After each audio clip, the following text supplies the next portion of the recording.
All right, it's time for our second big story. We spoke to some Nigerians about their thoughts on one of the wonder scheme called MMM. Let's take a listen on this.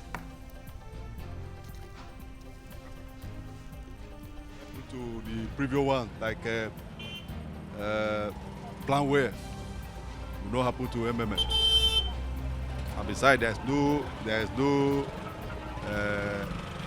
an act that regulates MMM. No, I'm here to participate. I'm here to participate because I was looking at it as 419 stuff. You know, there was a time government came up with a policy of trying to stop it, but people are reluctant to go ahead with it, and you know the profit coming out of it actually is lucrative. It's enticing for one to actually go into it. So what is the assurance that it will not go down the drain? And those behind MMM, they are not coming out clearly. Like in some financial institutions we have in Nigeria, in most banks, we know them, we know their head office. They are registered with all the financial regulatory body in the country. But there is no clear cut on MMM. Someone's trying to recruit me, but I'm not very sure or very certain about it, so I'm being very hesitant.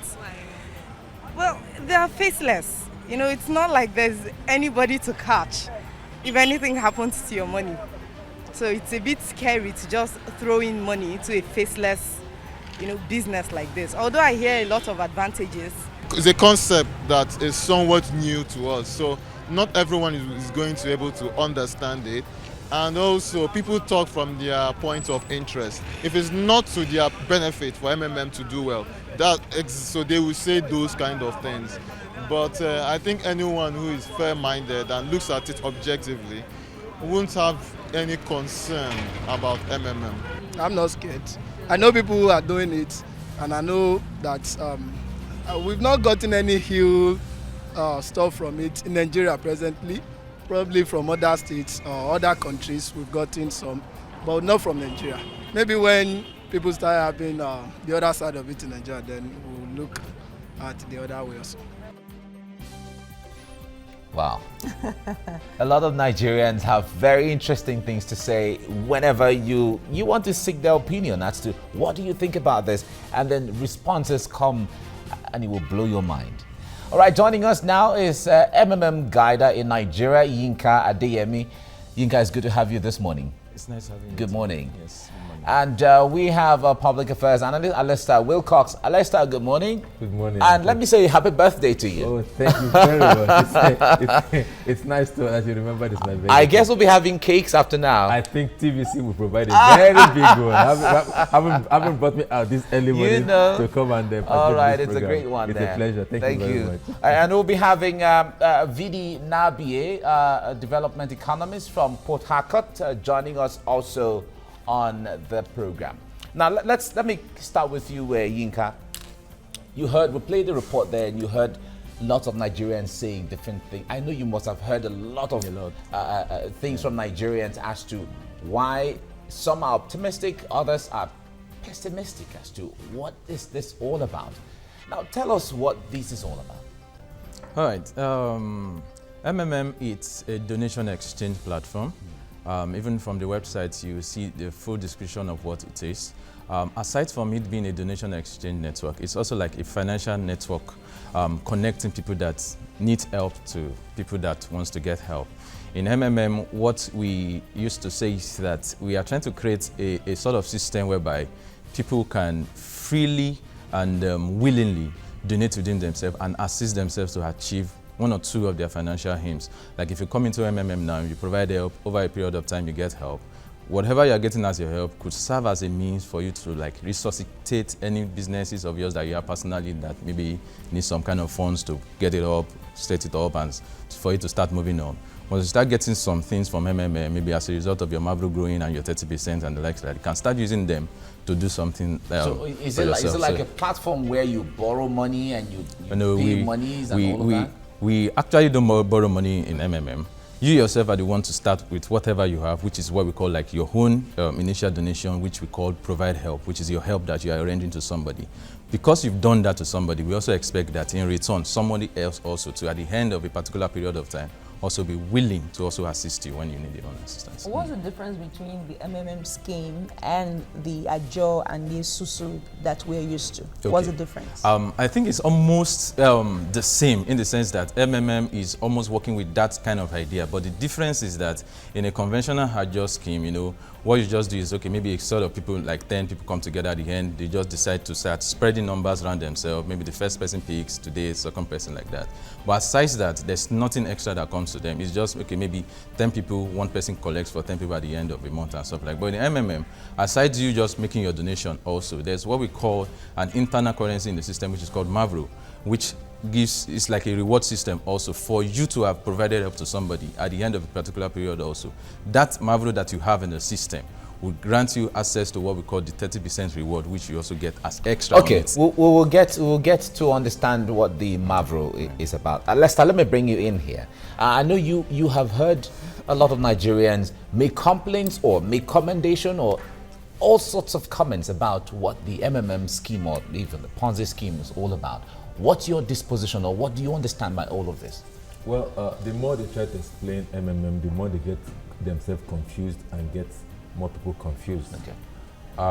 I've been in other forums where we discuss these issues, and each time it comes up, the facilitators are not able to convince themselves, talk less convincing people. Now, Nigerians are very gullible in terms of reward for work not done. Everybody wants to make money where you did not do any work, and that is why things like this will thrive. I'm not giving a blanket condemnation, sincerely, but I'm only serving a note of warning from a financial perspective. Now, I was introduced by MMM by a very close relative, and by the time after speaking to me about it and telling me every good part of it, I just punched because I know that in any venture that you are not productive, that nothing is producing, and interest is earned, then that venture cannot stand the test of any financial standard. Now, MMM promise, according to them, MMM promise you 30% guaranteed interest on whatever deposit you make monthly. Therefore, MMM is not investing in any. This money is not invested in any productive venture. This money is not. It's just. I mean, I give you money. When I'm getting back from the other person, he adds 30% and give to me, and then I add another 30% and give to the next person, and so there are so many, you know. So you keep increasing the debt profile of new entrants. You keep increasing the debt profile because what you are doing is creating debt. You're not creating any capital. You're not creating any. But nobody has come to make any complaint. Nobody has come to make any complaint because right now people are still able to enjoy that funny 30% interest. And also, let me also tell you, there's also, according to MMM, there's another overriding interest for anybody that introduces new person. Now, if, according to them, I'm sure he will explain that better.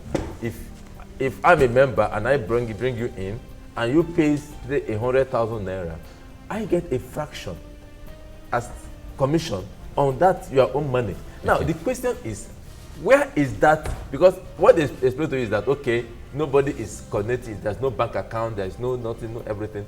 It is just that the money flows between, because I'm supposed to pay in A's bank account, A pays to B's bank account. And so now, who at what point, maybe he mentioned a term that I've not heard before, maybe when he explains, maybe that's where the money is coming from. So where is that extra overriding commission coming from? Because sincerely speaking, when you look at anything financially, there must be a root. A source. Okay. There must be a root. There must be a flow. There must then be an end point. So if there is a beginning, no processing, and then you find an end point, then something is strategically and technically wrong with the whole thing. And that is why I said the more they try to explain, the more they get themselves confused. Okay, all right. I know that Yinka will have a lot of things to explain in here because Nigerians want to know some of these things. We certainly know that the authorities had one time said, no, this cannot thrive in Nigeria and all of that. Let's bring in Vidi Nabia here, a development economist into, he is in our Port Harcourt studio. Vidi, good morning. It's good to have you join us right now. I guess you have heard of the MMM scheme, and apart from that, there are other schemes as well. From the economist perspective, how very viable are these things when people are getting benefits, financial benefits, and also making investments into the system? Good morning. Good morning, sir. We can hear you. Go ahead, please.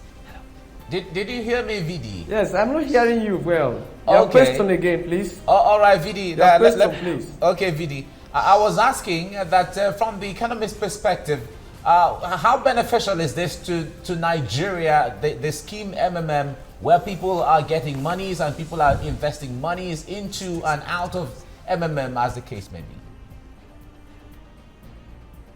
Yes, on the face value, it has some benefit to the people because it increase the people who participate in it, increase their income, improve their well-being and their standard of living. But there are implications of this MMM. Two, the implications are: one, it affects our value system. Two, it affects the financial system. Now, I will come from the back. The financial system, the MMM affects the financial system the following ways. The banking habit is being threatened. People are not more keeping money in the bank again because of MMM. And then as a result, deposit mobilization is diagnosing. And then secondly, lending rates in the banking industry is also on the decrease. Yeah. Thirdly, the banks are not generating more of float income because every day banks place deposits at the interbank at call rate and get some income overnight. But because the deposits are being threatened through MMM, that is not there again. Secondly, the deposits that I earlier mentioned is going down. People are pulling their money from banks and putting it in MMM. So it is an issue. Now, let's go back to the value system. Every society developed through the value system. The value of hard work, of entrepreneurial skills, these have been eroded through MMM. People are not taking up initiatives again to start up business and do anything. Rather, they are doing MMM, making money overnight and living commodious lifestyle. The spirit of hard work is being threatened and destroyed in our society. And you see, we are welcoming it that is excess money, God has bring it, fine and good. But let me tell you a small story.